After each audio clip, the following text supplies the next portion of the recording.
BTech ma'am మంచి food రెసిపీతో మీ ముందుకు వచ్చేసాను. ఇది 8 months ప్లస్ ఉన్న బేబీస్కి పెట్టే ఫుడ్ అండి.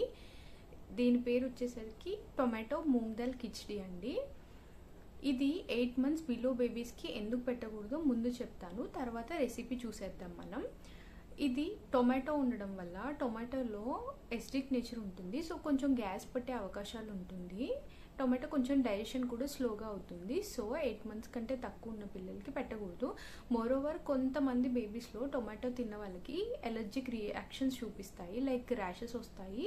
సో బెటర్ 8 months తర్వాత టొమాటోస్ అనేది స్టార్ట్ చేయండి. పెసరపప్పు వచ్చేసరికి హైలీ న్యూట్రిషియస్ ఫుడ్ అండి, చాలా హెల్దీ పిల్లలకి.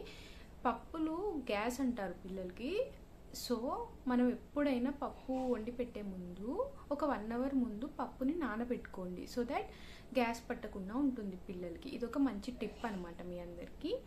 Next, tomato vitamin A and vitamin C rich food. So ఈ రెండిటి కాంబినేషన్ ఫుడ్ చాలా హెల్దీ పిల్లలకి. కంపల్సరీ మీ బేబీస్కి ఈ రెసిపీ ట్రై చేసి ఫీడ్ చేయండి. Okay, let's go into the recipe. ఈ టొమాటో మూంగ్ దాల్కి మనం ముందుగా కొంచెం పెసరపప్పు, కట్ చేసుకున్న టమాటో, కొంచెం రైస్ తీసుకోవాలి. పెసరపప్పు అండ్ రైస్ని నీట్గా వాష్ చేసుకొని కుదిరితే 1 hour or at least ½ an hour మంచిగా నానబెట్టుకోండి, సో దాట్ పప్పు వల్ల పిల్లలకి గ్యాస్ పట్టకుండా ఉంటుంది. దీంతోపాటు కొంచెం జీరా కూడా తీసుకోండి, డైజెషన్కి యూజ్ అవుతుంది పిల్లలకి. ఇప్పుడు ఒక కుక్కర్ తీసుకొని దాంట్లో కొంచెం నెయ్యి యాడ్ చేసుకొని జీరా అండ్ టొమాటో వేసుకొని బాగా మిక్స్ చేయండి. కొంచెం పసుపు కూడా యాడ్ చేసుకోండి.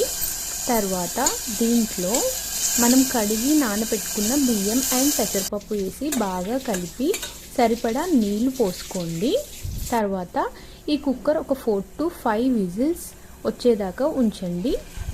తర్వాత స్టవ్ ఆఫ్ చేసేసి మంచిగా ఒక స్మాషర్ తీసుకొని మెత్తగా స్మాష్ చేయండి. స్మాష్ చేసిన తర్వాత టొమాటో పై పొట్టు వస్తుంది కదా, అది తీసేయండి పిల్లల గొంతుకి అడ్డుపడకుండా. మంచిగా ఆ పీసెస్ అన్నీ తీసి పక్కన పెట్టి ఈ ఫుడ్ని మంచిగా చల్లార్చి పిల్లలకి, ఎలాగో నెయ్యి యాడ్ చేసాం కదా, పిల్లలకి మంచిగా సర్వ్ చేయండి. చాలా టేస్టీ ఉంటుందండి. వారానికి ఒక 2-3 సార్లు కూడా పెట్టచ్చు. చాలా హెల్దీ అండ్ టేస్టీ రెసిపీ కూడా పిల్లలకి.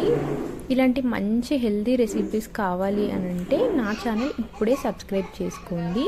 Please encourage. Bye friends.